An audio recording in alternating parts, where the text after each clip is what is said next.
in this court with regards to drug use. Honesty is always the best policy. All right. Good luck to you. Court is calling 2023 CR 3442 State versus Robin Huerta-Hernandez. Can I have parties announced for the record for the state?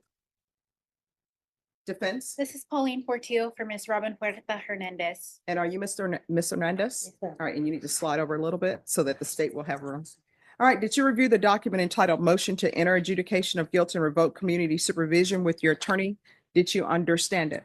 Yes, Are you the same Robin Huerta-Hernandez who was placed on deferred adjudication in 2023 CR 3442 for the offense of possession of a controlled substance, penalty group 1 gram to 4 grams on August 17, 2023 for a period of 2 years? Is that you? sir. All right, state. Your Honor, we wish to proceed on violation of condition number 4 in Bexar County, Texas. The defendant, Robin Huerta-Hernandez, did then and there fail to report to the supervision officer as directed for the months of April, May, June, July, August, and September 2024 in violation of condition number 4. How do you plead to that? True or not true? True. State. We waive and abandon the remainders. Any objections? No objections, Your Honor. Did you understand by pleading true to violation of condition number 4, the court could find it true, grant the motion, find you guilty, sentence you up to 10 years in prison and up to a $10,000 fine? You need to Yes, speak. yes, yes, Your Honor. Knowing that, do you still wish to plead true to violation of condition number 4? All right, so here's the thing. Let me explain this to you. You've entered a plea of true to violation of condition number 4. Maybe you and your attorney have worked out an agreement with the state. I don't have to follow that agreement. The reason why I don't have to follow that agreement is because you don't have a contract with the state or with your attorney. The contract is with the court, and that contract is your conditions of probation. So by pleading true to violation of condition number 4, I don't have to follow any agreement that has been reached between you and the state. It's just a recommendation, right? So you're looking up, I could revoke you and sentence you to 2 years. I could send you up to 10 years and I can sentence you up to $10,000 fine. Do you understand? Knowing that, do you still wish to plead true to violation of condition number 4? All right, do you want to step back and talk to her some more? No, Yes. no, yeah. Okay, yes, Your Honor. Sure. All right, and you're Miss Hernandez? All right, so you had entered a plea of true to violation of condition number 4. The court explained to you what the implications of the plea of true. And I gave you time to confer with your counsel. So do you still wish to plead true to violation of condition number 4? Do you understand by pleading true to that violation, the court could find it true, grant the motion, find you guilty, and sentence you up to 10 years in prison and up to a $10,000 fine? Knowing that, do you still wish to plead true to violation of condition number 4? And is there a proposed agreement? Judge, so there's not really an agreement.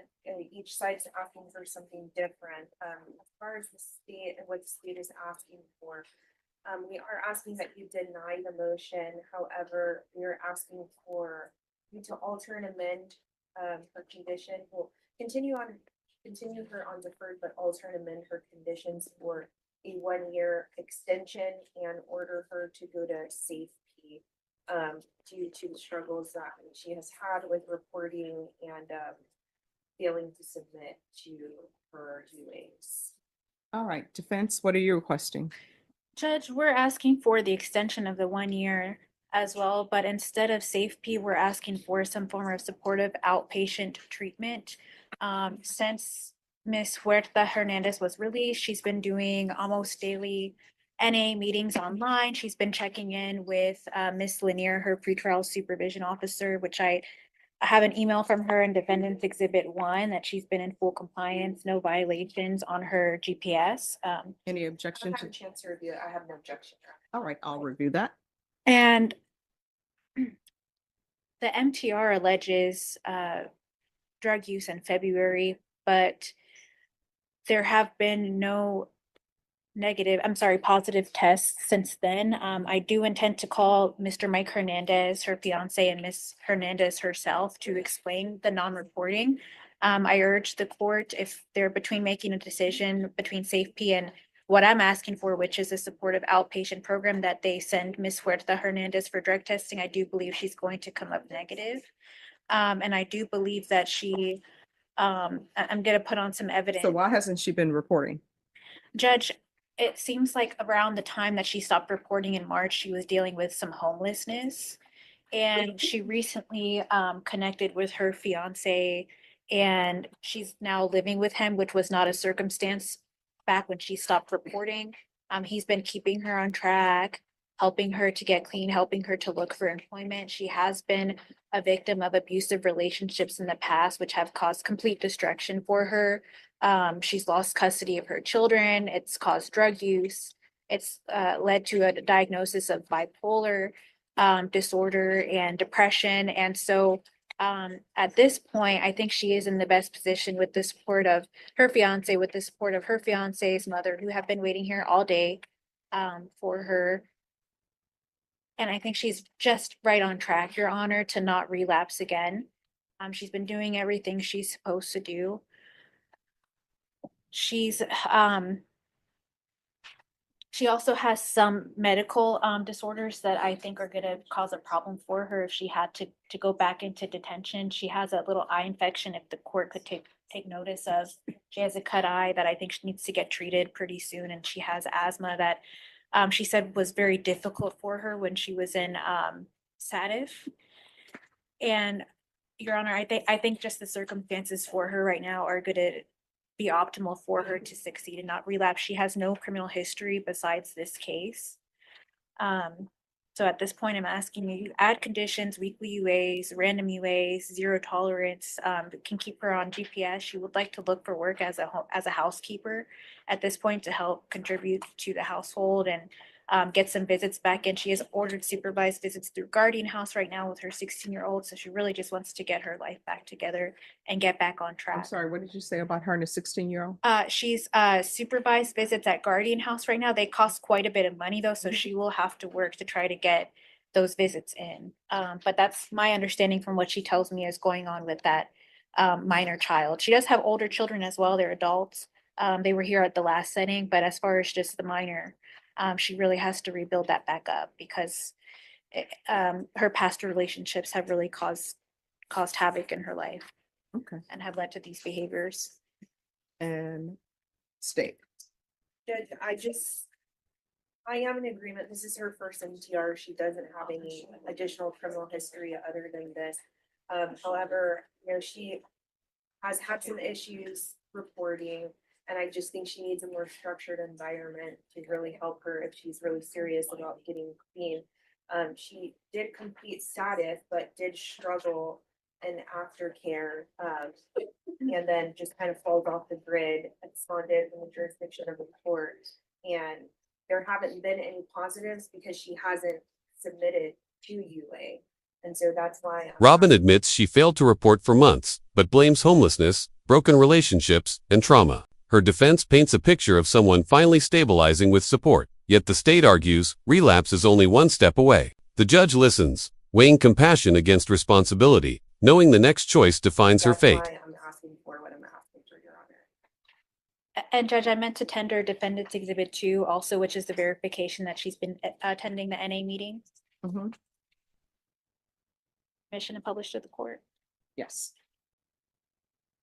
If you drug tested today, what are the results going to be? Negative. All right, you're going to go do a drug test today. Bashan, she's going to go do a drug test with felony drug court. So if you could have her go, and I'm going to send you some information of who to contact, and they're going to want a photo ID. So if someone can, do you have a photo ID? I don't, Your Honor. Oh, they can take a photo, somebody take a picture of her and give it to them. Just send it. All right, we're gonna come back with this. And she's in custody because she's late, correct? And you're on GPS and you're late. Why were you late? There was a long line outside, Your Honor. To get in on the courthouse, I was All right, here. So deputy, what we'll do is we're gonna release her so she can go and do her UA. All right? Judge, will she be brought back here today? So should I just go ahead and Oh, wait? no. Yes, wait. She's gonna go straight over there and she's gonna come straight back. Her fiance is here. I'm sure he can drive her. Yeah, sounds good.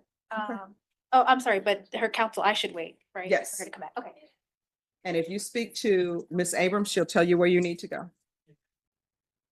Oh, and counsel, your exhibit you wanted me to review? Thank you. Thank you. All right, and this is State of Texas versus Robin Huerta-Hernandez. You entered a plea to violation of condition number 4. You entered a plea of true. The court ordered a UA, and you informed the court that you would be negative. I'm sorry? Want to do that, and I already did it to me, and ask for you to get these, and I do want to change. I am changing. I have changed. People have places and things. I do have support now, family support, and nobody knew. I thought it was quick about me, and I'm sorry for lying. I do want to change, but I thought it I am. All right. All right, is there anything else from the state or the defense? Nothing. All right, you've been missing for many months. That's what your plea of true was. I was informed that you were going to be clean, that you've been doing great work, but you were not clean.